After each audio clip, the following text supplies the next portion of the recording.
పక్కన వేరే రకం వేసినండి. దానికంటే ఇది నల్లి కానీ పొండాకు కానీ ముడత కానీ తట్టుకుంటుందండి వాటి అన్నిటికి.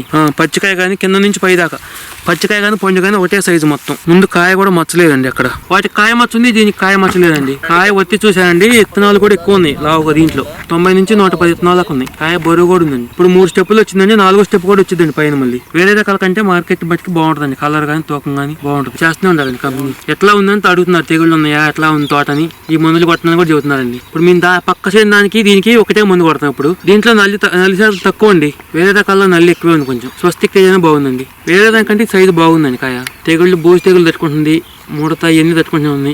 వేరే తలమాడు ఇవన్నీ తక్కువ అండి. అన్ని మార్కెట్ లో బాగా బాద్దని. కాయ రంగు బాగుంది. స్వస్తిక్ తేజ రైతులందరూ వేసుకోవచ్చండి. నల్లికి ముడతకి తెగుళ్ళకి అన్నిటికీ తట్టుకుంటుందండి. స్వస్తిక్ తేజ ఎక్కడ వేసండి 35 నుంచి 40 క్వింటాల వరకు అయిద్దండి. వచ్చే సంవత్సరం కూడా ఇదే వేయాలనుకుంటున్నాం. మళ్ళీ రైతులందరూ వేసుకోవచ్చండి.